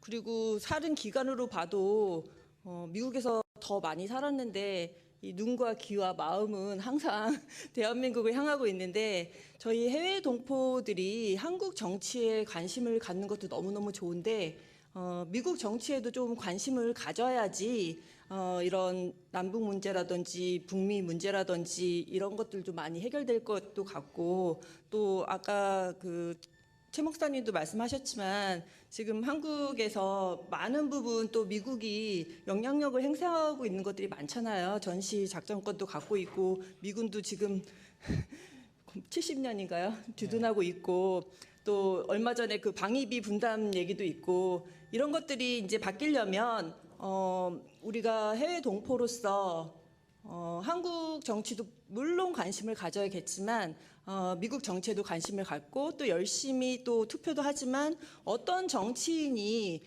우리의 이런 생각과 우리의 의견을 대변해 줄 수 있는가 하는 그것도 좀 생각을 해봐야지 될 것 같아요.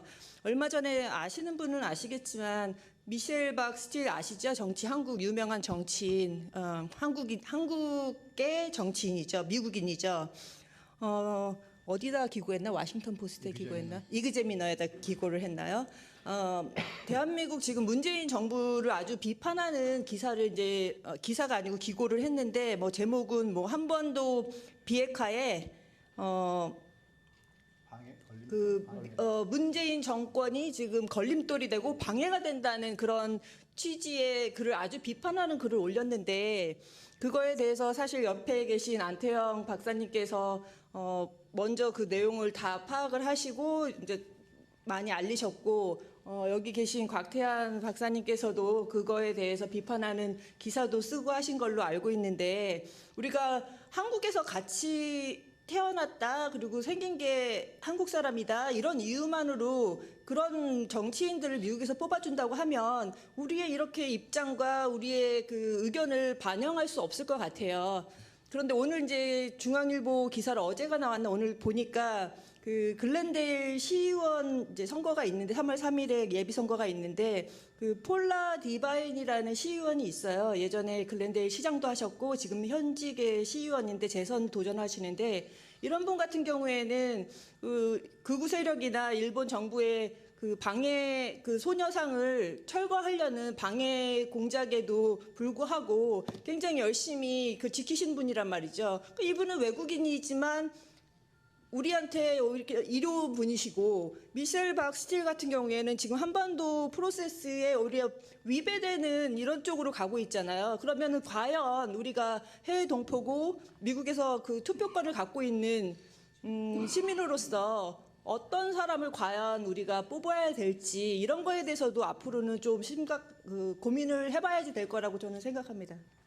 예, 미셸 박건에 이어서는 우리 안 박사님 또 마지막 한번 정리 한번 해주시고 우리 동포가 무엇을 할 것인가 시간이 많이 갔습니다. 네, 아니 그 뭐 우리 린다 리 선생님께서 잘 말씀하셨다시피 저는 이제 제 기고문이 실리지 않았지만 그렇게 방금 하신 말씀을 했습니다. 그러니까 한인 정치인이라고 해서 반드시 우리 한인과 한국의 이익을 대변하는 것은 아니다.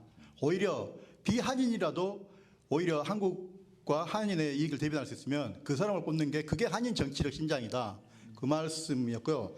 마지막으로 제가 한 말씀 드리자면 왜 우리가 지금 미국 LA에서 한국의 총선, 한국의 대선, 한국의 정치 상황을 이야기하는가. 저는 이 한국의 민주주의의 유지 발전과 우리 여기 한인 커뮤니티의 발전, 한인 정치력 신장이 밀접하게 관계가 있다고 생각을 합니다.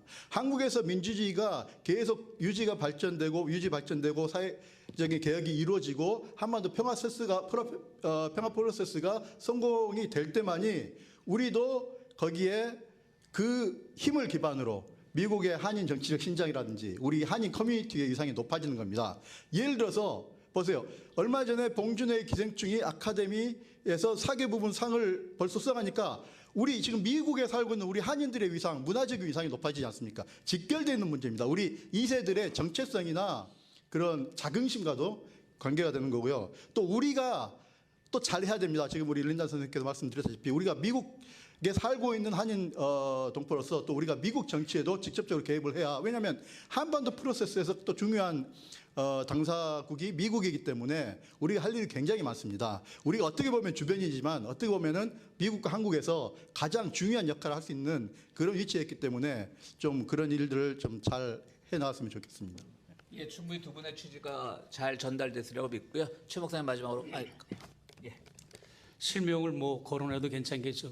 여기 유명한 인대순 박사라고 있어요. 연세위장내과. 이분이 가끔 라디오 컬럼을 해요. 나 깜짝 놀랐어요.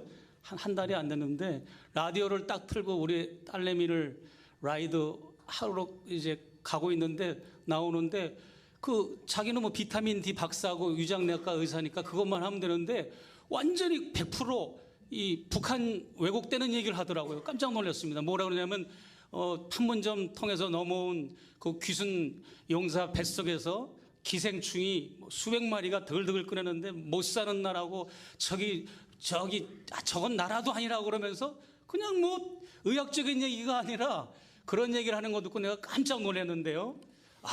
내가 한국에만 강연을 갈 게 아니라 우리 미주 동포들을 위해서도 좀 더 강연에 힘을 써야 되겠다라는 생각을 해봤고, 아까 뭐 미셸 스틸박 그 얘기를 했지만 그분은 내가 계속 예의주시하고 있던 분이에요. 처음이 아니거든요. 이번에 그 기고한 게 계속 그분은 발언하는 것마다 북에 대해서 완전히 그 북맹 수준조차도 안 되는 그런 성향을 가지고 있는 사람이라서 그런 예의도 그렇고 인대순 박사도 그렇고 많은 우리 동포들이 미주 동포들이 아직도 북을 적대 세력으로 알고 있고 냉소 세력으로 냉소 세력으로 지금 남아있는 분들이 많아요. 그럼에도 불구하고 제가 끝으로 여러분에게 좀 고백하고 당부의 말씀이 있다면, 우리 재미동포들은 북을 자유롭게 왕래할 수 있는 그런 또 특권이 있습니다.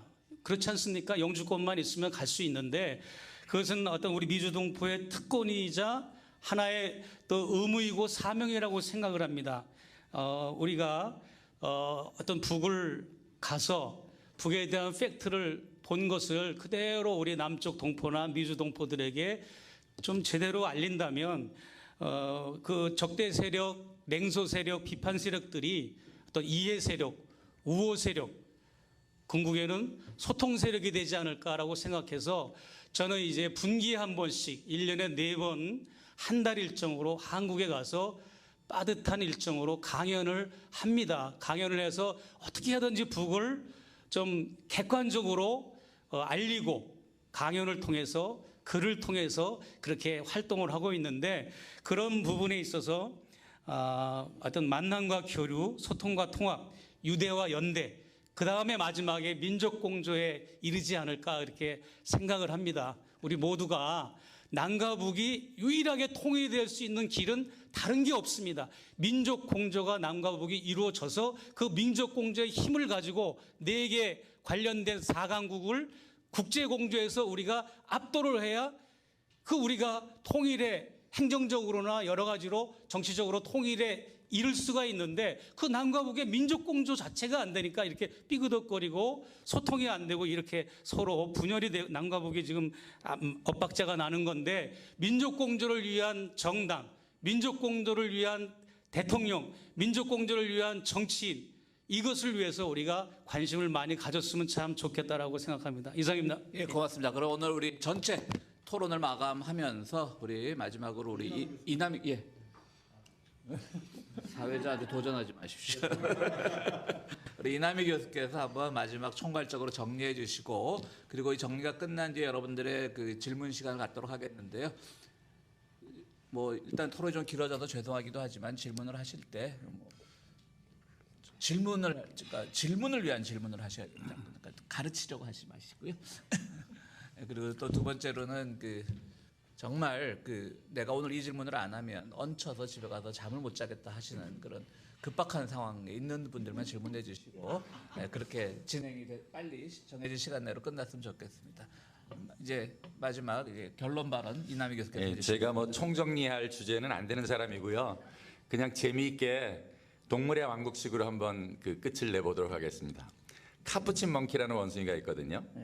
근데 얘네한테 뭘 시키고 잘하면 포도를 줘요. 그리고 바로 옆에 어떤 친구 카푸친 멍키가 보고 있다가 계속 똑같은 걸 시켜요. 그럼 잘하면 또 포도를 주면 맛있게 먹을 거 아닙니까? 근데 얘한테 고구마를 주는 거예요. 그럼 손해잖아요. 여기에 그 고구마를 받아먹은 멍키의 그 행동이 여러 가지로 나타납니다. 어떤 멍키는 쟤는 맛있는 포도 주고 왜 나는 맛없는 고구마 좀 집어 던진 애들이 있어요. 어떤 멍키는 이거라도 어디냐, 고구마라도 맛있게 받아먹는 멍키들이 있어요. 어떤 멍키는 지꺼 먹고 옆에 것까지 가서 뺏어 먹는 놈들도 있어요. 그러니까 개인차는 다양합니다. 저는 우리가 이 남의 나라에 와서 이민 생활을 이렇게 해나가는, 그러나 여전히 아무리 오래돼도 한국 사람일 수밖에 운명 같은 그런 삶을 살고 있는 우리들로서 우리는 고구마를 받으면 집어 던지는 멍키가 돼야 된다. 그리고 그게 우리다.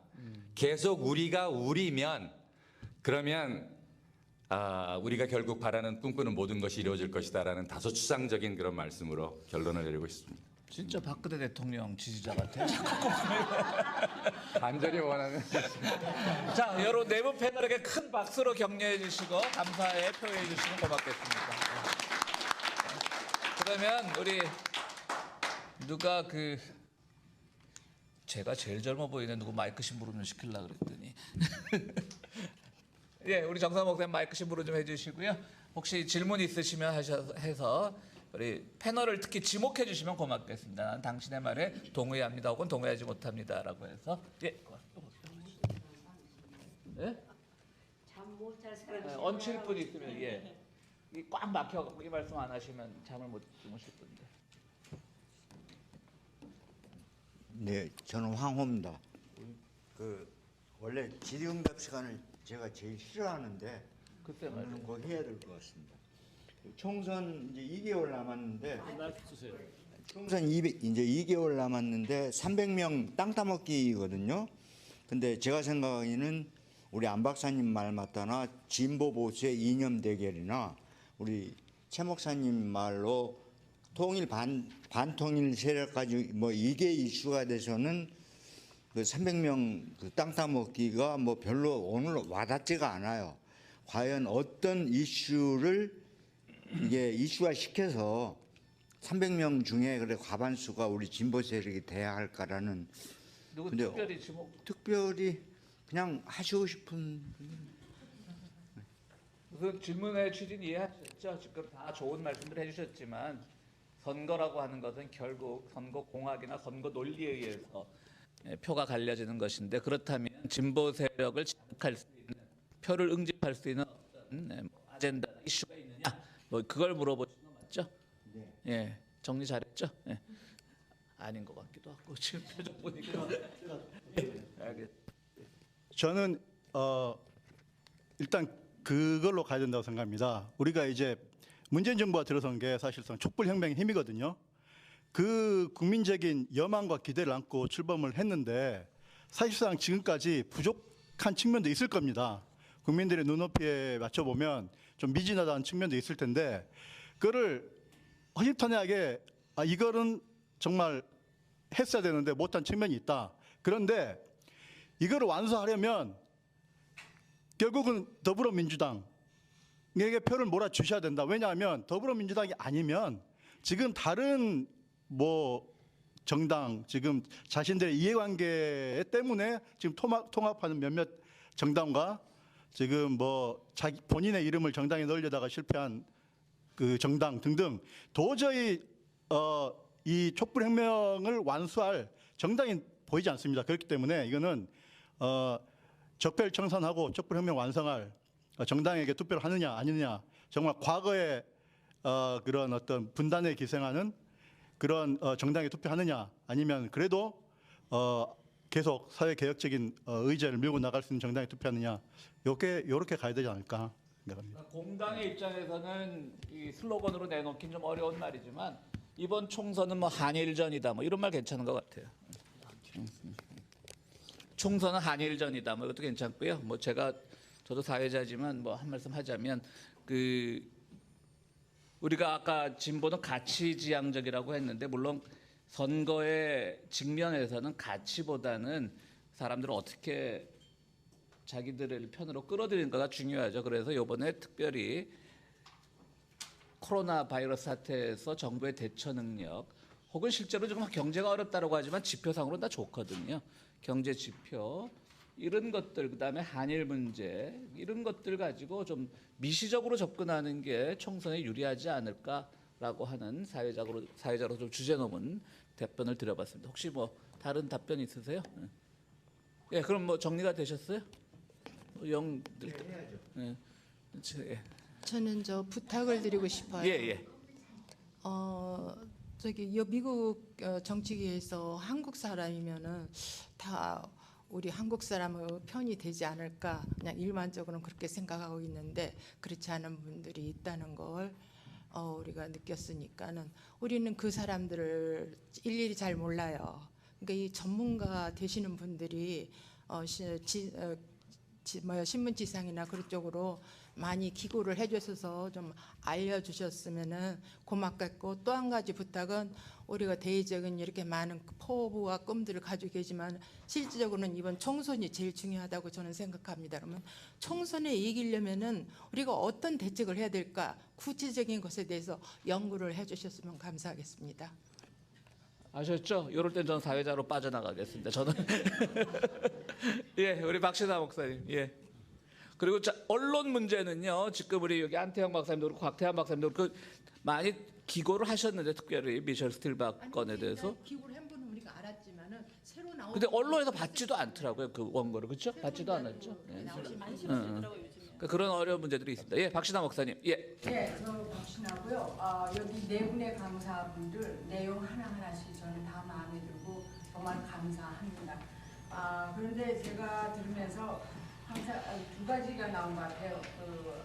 전체적으로 우리 우리가 이겨야 된다는 건 맞는데 문제가 장당, 보수의 성격이라든지 그런 거 얘기 나오면서 어떻게 해야 될 것이 있는데 저는 전체적으로 볼 때 결국은 제 개인 경우로는 1980년 민주항 5.18 항쟁인데 5.18 항쟁이 있었는데 한 8년 동안 말이죠. 저도 뭐 여기 오래 있으니까 역사 공부가 좀 돼서 진짜 캐치하는데 8년 동안 거의 사람들이 그쪽에서 5.18에 대해서 제대로 얘기를 할 수 없었다는 그런 상황이었어요.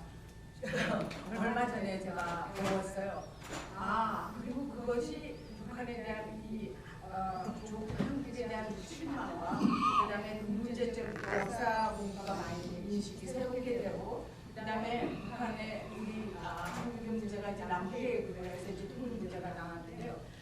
전체적으로 지금은 이제 그때 세력이라는 그 세대가 모든 사회 모든 정치의 지역에서 다 일을 해서 인식이 이렇게 되지만은 역시 전체적으로 볼 때 역사 인식이 굉장히 아까 다르다는 얘기 나왔어요. 다르게 인식하지 못한다는 거. 알게 되면은 다르게 인식되고 그래서 이 뭐랄까 가치도 제대로 찾고 또 더불어민주당이나 하여튼 우리가 해야 될 방향을 아는데 이쪽 진보는 좀 달라도 이 보수는 정말 모르는 것 같아요. 그리고 역사 인식을 제대로 시켜주지 않게 되면 외국인 가지고 그대로 나오고 언론이 그래서 그게 여파가 이제 언론계 뭐다 그렇게 나오는데 인식이 전환이 아직 안 된 것 같아요. 근데 항상 이것을 새롭게 가할 때는 역시 의식 전환이 필요하지 않는가. 역시 지금 역사 의식을 했다가도 많이 부족해요. 한국도 그렇고 여기 동서사회도 그렇고 그다음에 미국인들도 마찬가지고 그래하고 그다음에 아까 우리 최 목사님 말씀하신 거는 하나는 곳에 민족으로 나가야 되죠. 그래서 역사 그다음에 남북을 알아야 되고 몰라서 다 오는 것 같아요. 그래서 제가 질문하고 싶은 것은 우리가 미국에 살면서 한국 총선에 우리가 관심 당연히 가져야 되고 이겨야지 여기가 여파가 또 그대로 연결되니까 그러면은 미국에 사는 시민으로서 아까 최 목사님 가서 우리가 할 수 있는 거는 영주권이면은 북한에 가서 알고 알려주는 거 그것도 하나의 공헌할 수 있는 건데 지금 아까 몇 분도 말씀하셨지만 정말 우리가 해야 될 우리 여기 미주 사회의 민주단체들 많습니다. 그거는 어떻게 연합해서 보이스를 내는가 저는 그걸 좀 보고 싶어요. 예, 알겠습니다. 목사님은 뭐 질문을 하기보다 이제 바람을 말씀해 주셨죠. 네. 어떻게 할 것인가 제가 그걸 짚고 싶습니다. 근데 이분들이 한국은 물론 문제가 되지만은 여기에 보이스를 어떻게 내고 미국 사회에 대해서 미국 사람들 많이 몰라요. 예, 미국 사람들 대상으로 또 해야지 우리가 저기 같이 쌍방으로 얘기를 되는 거 아닙니까? 그래서 거기에 대해서 좀 말씀해 주시면 좋겠어요. 그러면 이제 마지막 질문으로 생각하고요. 우리 최 목사님이 마지막 질문에 대한 대답하고 모든 행사를 끝내는 것으로 하겠습니다. 예. 근데 질문 하나 하려고 했는데 빨리 하셔야죠. 아니요 가지고 있다가 요거 먼저 말씀하시고 정리해서 예 조금 너무 뜨거워졌기 때문에 그 시 한 편 제가 알려드리겠습니다. 낭송해드리겠습니다. 여러분이 다 알고 계시는 시인데 짤막한 시예요. 사람들 사이에 섬이 있다. 그 섬에 가고 싶다. 누구십니까? 네, 정현종 시인이 쓴 그 섬이라는 시입니다.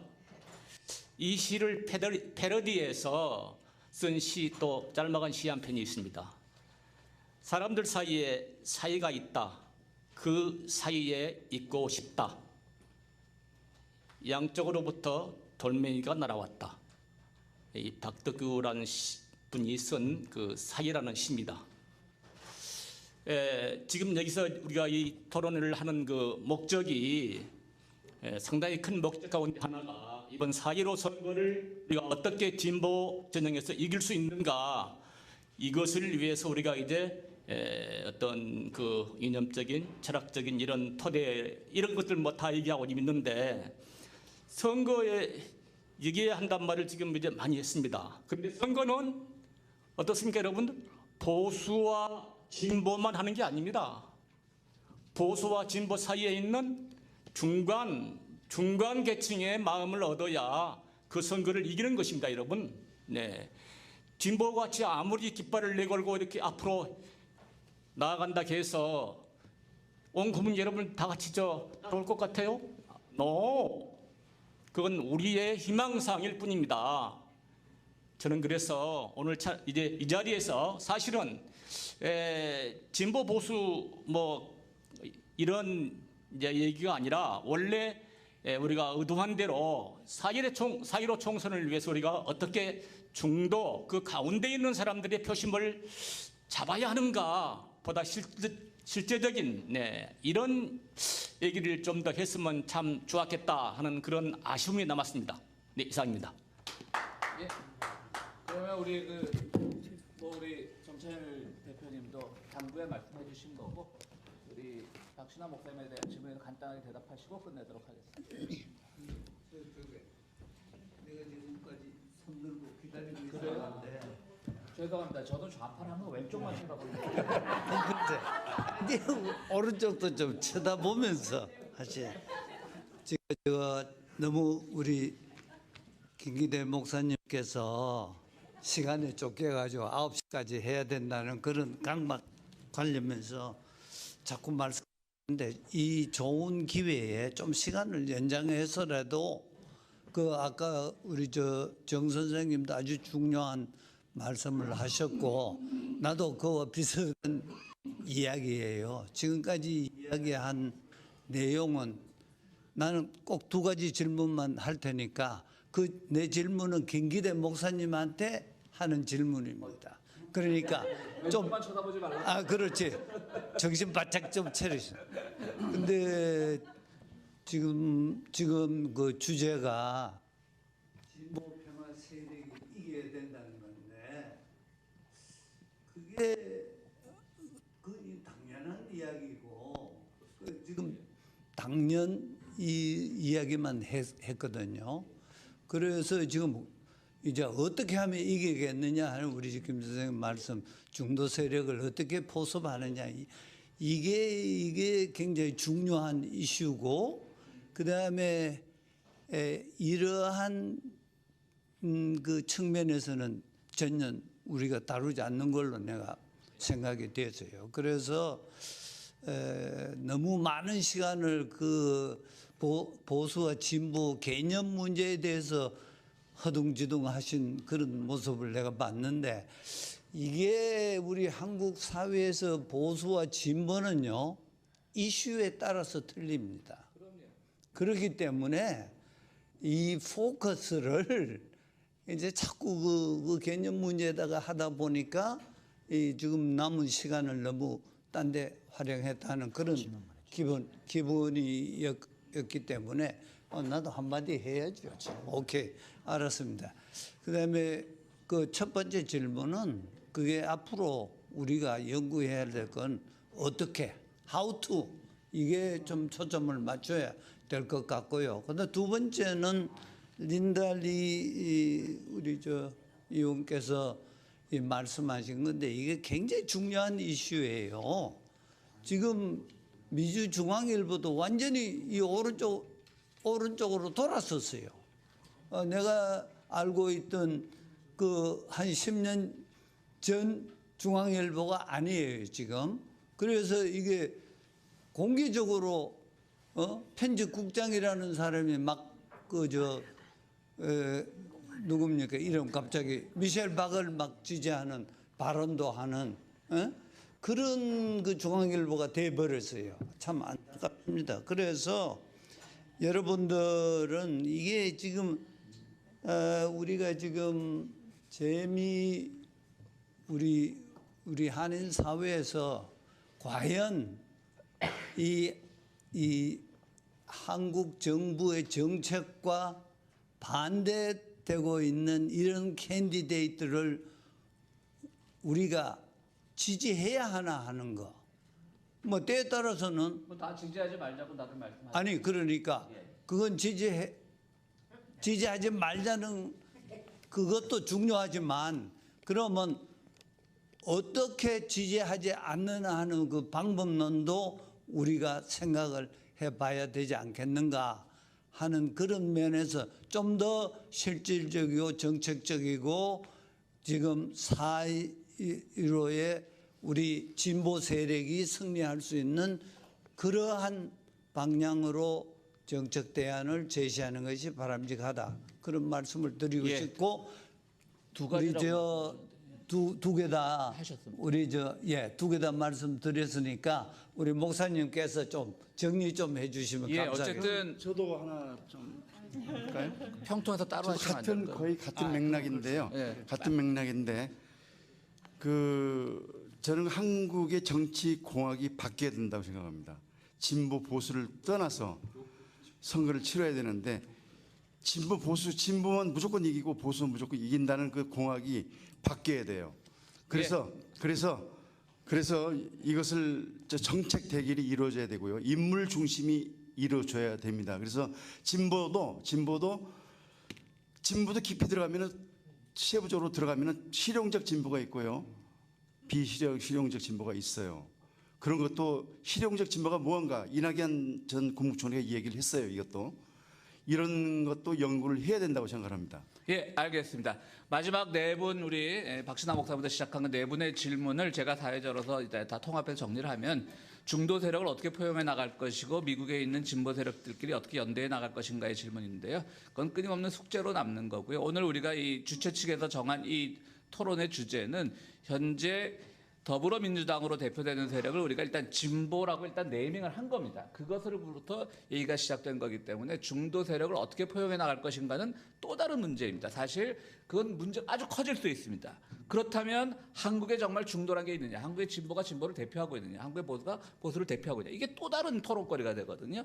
사실 진보라는 건 아주 층위가 다양합니다. 젠더 이슈가 따로 있고요, 환경 이슈가 따로 있고요. 요즘 특별히 젠더 이슈가 많잖아요. 요즘 한국 사회에서 이런 거 다 건드리다 보면 밤새도 모자랍니다. 그래서 오늘은 주최 측에서 정한 4.15 총선에서 그래도 현재 집권당이 어떻게 재집권에 성공할 수 있는 것인가의 주제를 둔 토론회라는 걸 염두에 두시고요. 좀 미진한 게 있으면 또 이런 평통이나 이런 데 이제 건의를 하셔가지고 앞으로 더 좀 다양한 의미의 그런 또 다양한 층위의 토론회를 진행하도록 하겠습니다. 이상 마치겠습니다. 고맙습니다. 예, 그동안 우리 사회를 봐주신 우리 김미도 목사님 감사하고 우리 패널들 너무너무 수고 많으셨습니다. 우리 박수로 한번 또 수고하신 분들께 감사를 표하겠습니다. 감사합니다. 이제 마지막으로 우리 김용현 회장님 잠시 감사의 말씀 드리고 우리가 폐회할 수 있도록 하겠습니다. 잠시만 앉으시기 바랍니다. 감사합니다. 보통은 이런 그 행사는 그래서 식사를 이 토론회를 한 다음에 하면 어떠냐 이제 그런 의견들이 있었는데 그럼에도 불구하고 식사를 하고 토론을 했거든요. 왜 식사를 먼저 하는 게 위험하냐면 보통은 식사를 하면은 거의 한 3분의 2는 가시는 경우가 많거든요. 근데 오늘은 특별한 일입니다. 식사를 하신 분이 한 분도 가지 않으시고 그대로 남으셔가지고 끝까지 9시까지 끝날 예정이었었는데 9시 10분이 되도록 자리를 꼼짝 않고 지켜주신 여러분에게 감사를 드리고 정말 아까 김미대 목사님이 결론처럼 얘기하셨지만 왜 우리가 이번 4.15 총선을 꼭 내일로부터는 꼭 2달이 남았습니다. 왜 이겨야 되는지를 우리 스스로가 다짐해보고 또 우리가 정말 그런 각오를 해야 되겠구만 하는 그런 그 자리로만 생각을 하셔도 좋을 것 같습니다. 구체적으로 여러분들이 이제 서울 가셔서 그런 그 계획 짜시는 분들도 계십니다. 이제 내일 모레 사이에 그 지역구가 이제 대강 나오는데 약한 지역을 돌면서 지원해주고 오겠다는 분도 계시고 또 뭐 그게 쉽지는 않지만 서울의 친구들하고 모여가지고 돈으로 좀 지원해주고 오겠다는 분도 계시고 어쨌든 그런 여러분들의 생각이고 또 아무것도 안 하셔도 여러분들 마음속으로도 기원하고 기도하시면서 꼭 이번에 민주평화 세력이 집권해야만 그 나라가 제대로 된다 하는 그런 어떤 결의 다짐만 되셨어도 오늘 토론회는 매우 훌륭하다고 생각이 듭니다. 오늘 김미대 목사님 그리고 네 분의 패널 정말 감사했습니다. 감사합니다. 자, 이것으로서 오늘 LA 진보단체 연합 대토론을 모두 마치겠습니다. 자, 편안한 길 잘 살펴서 돌아가시기를 바랍니다. 감사합니다.